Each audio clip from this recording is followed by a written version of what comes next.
afternoon, students. This is Abhinav Khandelwal from SR International School, Bareilly. So today we'll continue with our next video, and today's video is methods of calculation of goodwill. Is this point clear? So what we are going to discuss today, in the previous videos we have discussed about goodwill, and I told you that goodwill, what was goodwill? Goodwill was the reputation of the firm. Is this point clear? So today I'll tell you about the things, what are the things that the methods of calculating goodwill. Is this topic clear? So in the previous video we have discussed that the goodwill is of two types. Does anybody knows about it? We have told that goodwill is of two types. The first one was self-generated goodwill, and the second one was, what was that goodwill? Purchase goodwill. And I told you that if we talk about valuation of goodwill, it will always be covered in Accounting Standard 26, and self-generated goodwill cannot be recorded in the books of accounts because no money worth has been paid for it. Is this point clear? So today in this topic, what we are going to discuss, we are going to discuss about purchase goodwill and how you will calculate that goodwill. Is this point clear? So beta, the methods are very simple. First of all, I am writing it very simple over here. Very simple, so that it will make just make a smile on your face. So it's very simple. Really, it's very simple, dear students. So the methods of calculating goodwill, there are three methods. The first method is average profit method, which we are going to discuss today. The second method will be the super profit method, which we will discuss in the next video. And the third method will be capitalization method. Again, we will be discussing in the next video. So there are three methods. The first one is average profit method. The second one is super profit method, and the last one is capitalization method. Is this topic clear? So the average profit method, the point of discussion of today's video is average profit. So the average profit method is divided into two parts. The first part is simple average, which you have done in your basic class, like in your class 7th or 8th, you have calculated how to find out the average. So that is the simple average. That's why I have written over there very simple. And the second one is weighted average, which is again very simple. But make this thing very clear, students. Weighted average, I have written over here, it will be used only when it is mentioned in the question. If it is not mentioned in the question, then you will be doing the question from the simple average method only. Is this topic clear? So today's point of discussion is average profit only. So make sure that you are just copying this chart, and now I am going to start with the average profit method. Is this point clear?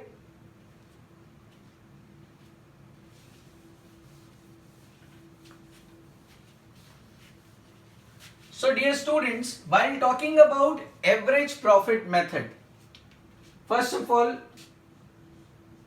I am writing over here that we are discussing average profit, and that too I am discussing simple average only. I will discuss weighted average in my next video, but today I am talking about simple average. Is this topic clear? So while talking about average, first of all, two things you have to keep in mind. The first thing is the treatment of abnormal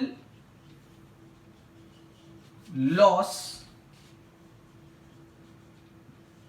and abnormal gain. This I will tell you right now. And the second thing is income from investment. So we'll learn two things first, and then we will learn how to calculate the average profit, which is very easy. So the first thing is what beta, I am going to tell you the treatment of abnormal loss and abnormal gain. So what is the treatment of abnormal loss and abnormal gain? Before starting with the treatment, let me tell you what do you mean by the term abnormal loss and abnormal gain. What do you mean by the term abnormal loss?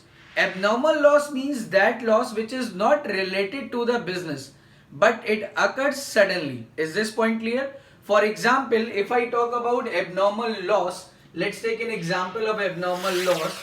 The example will be loss by fire or loss by theft.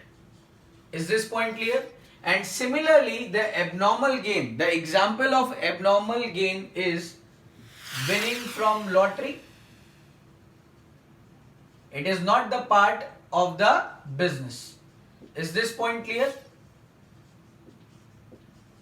So, the treatment of abnormal loss and abnormal gain will be in accounts what you have to do. If in the question in any year abnormal loss occurs or abnormal gain occurs, then what you will do? Abnormal loss leads to reduction of profit. And is the profit reducing due to the routine work of the business? No, it is not. So what you will do? You will add the abnormal loss. Is this point clear? And abnormal gain leads to automatically increase in the profit, which is not true. In real, it's not true. So what you will do? You will deduct the abnormal gain. Is this point clear? So in the question, in any year, if there is abnormal loss or if there is abnormal gain, what you have to do? Abnormal loss will be added back to the profit and abnormal gains will be deducted from the profits. Is this point clear? Similarly, coming towards the second topic, that is income from investment. So income from investment, if I am a businessman and I have invested some amount anywhere outside the business, so what I'll do, I'll gain some income from that investment. And is that income my routine profit?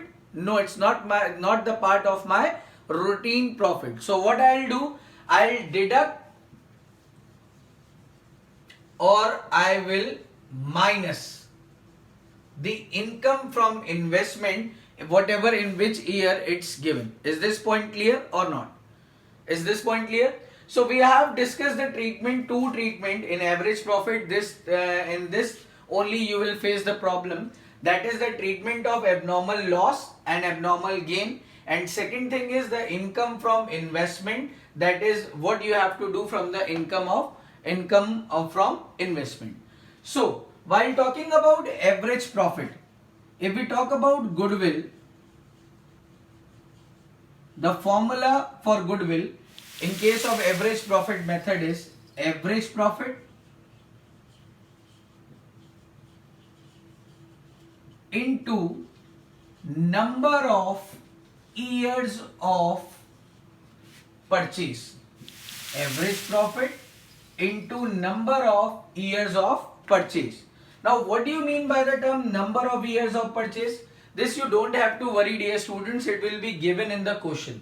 If it is not given in the question, then you will consider number of year of purchase as 1. Is this point clear? Now coming towards the average profit, let's take a basic example. Suppose if I talk about a firm is earning profit and the profit of 5 years is given to you. So the first year the profit goes to 10,000. The second year it's 20,000, 30,000, again it's 30,000. Is this point clear? And in the last year there is a loss. The bracket denotes the loss.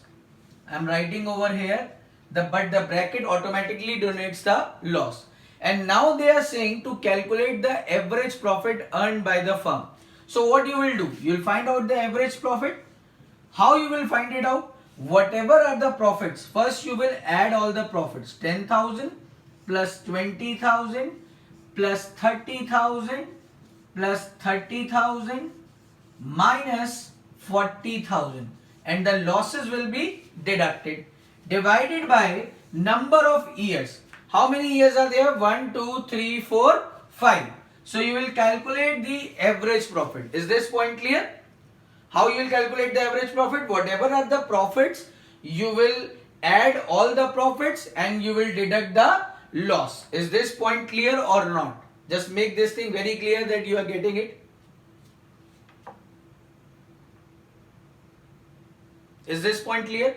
So you will calculate the average profit now, and now you will write down the formula. Goodwill is equal to average profit, whatever average profit will be coming, and it will be multiplied by number of years of purchase. And number of year of purchase, I am telling it again students, it will be mentioned in the question. Is this topic clear?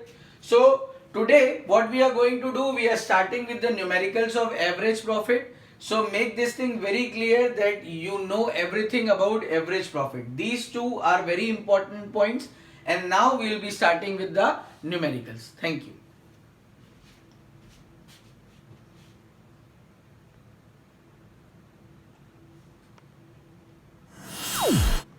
So students, here I am with the question of abnormal loss and abnormal gain.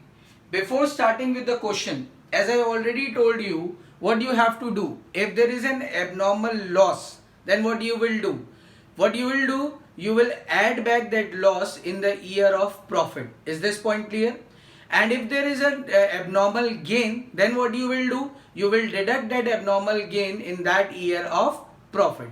So before we start with the question, we need to understand the question first.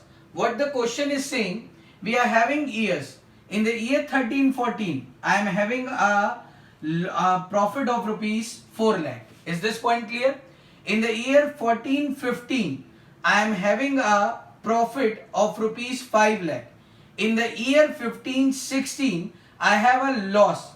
I have written loss over here, but even if that loss is not written, the amount is in bracket. So it means that it is a loss.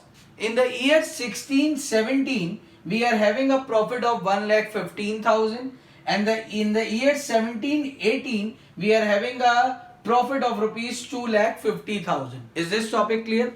So we are having some notes in the question, and what the notes are saying, the first note is saying that on 1st January 2016, a fire occurred. There is a fire which occurred, which resulted in a loss of goods of 3 lakh. This is an abnormal loss, beta. I have a loss due to fire, and this is not related to the business. So it is a question of abnormal loss, and insurance company gave 70,000 to me. Is this topic clear? I have a loss of 3 lakh and insurance company is giving 70,000 rupees to me. So what does, my question is, how much abnormal loss do I need to suffer? So abnormal loss which I need to suffer will be 3 lakh minus 70,000. It will be 2,30,000. What it will be, beta? 2,30,000. This is my abnormal loss.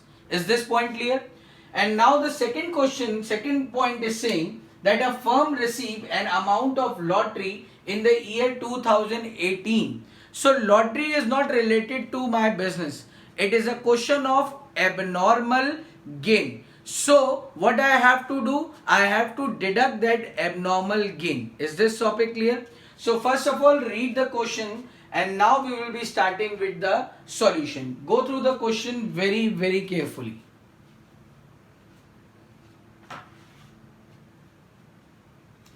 So beta, now coming towards the solution, what you will do, first we will find out the actual profits. These figures are not accurate. First we will need to find out the actual profit. So in the year 13-14, we have no change. So we have a profit of rupees 4 lakh. In the year 14-15, again we are having no change. We are having a profit of rupees 5 lakh. In the year 15-16, there was a loss, and that was in the year of 1st January 2016, which means that the year ending 31st March 2016 will be affected by this point. Is this topic clear? So what I'll do, I'll write down there is a loss which is already been deducted, and abnormal loss will be added. So abnormal loss is how much, beta? Plus 2,30,000. So you will find out the exact profit or loss. In the year 1617, nothing has happened, so we have a normal profit of 1,50,000, and in the year 1718, we are having a profit of 2,50,000, but it includes an abnormal gain of rupees 80,000. Is this point clear? A firm receive an amount of lottery, and that lottery, let's take an example, it's of 80,000. Is this topic clear? So we have an abnormal gain of 80,000, so we will deduct that abnormal gain.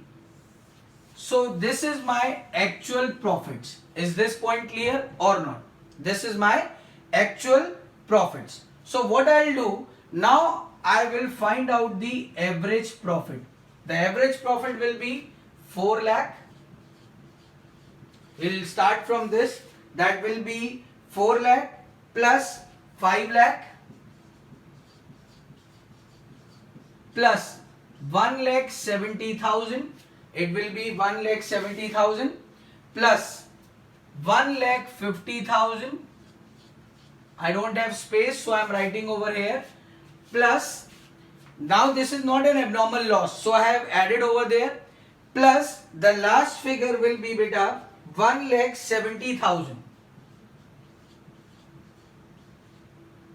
1,70,000 divided by number of years of purchase, that is 1, 2, 3, 4, 5. Is this topic clear? Divided by number of years, 1, 2, 3, 4, 5.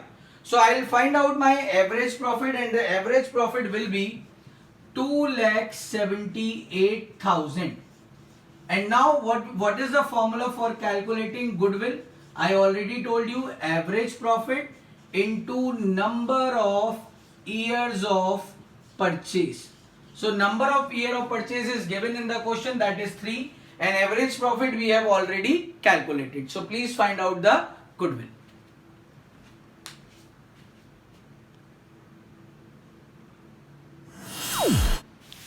So student, here is the question of weighted average, and before starting with the question of weighted average, make one thing very clear, that only use this method only when it is stated in the question. If it is not given in the question, or if it's not asked in the question, you will not do the question with the weighted average method. Is this topic clear? So this method is going to be very simple. We have some years over there, and we have some profits, 10 lakh, 40,000, 50,000, and the weights will be given in the question. If the weights are not given in the question, you will give the weights as per 1, 2, 3. Just for the MCQ, I am telling you, weighted average method is used only when we have a trend of profits. When the question is having a trend of profits, that is, the profits are increasing or they are in a decreasing order.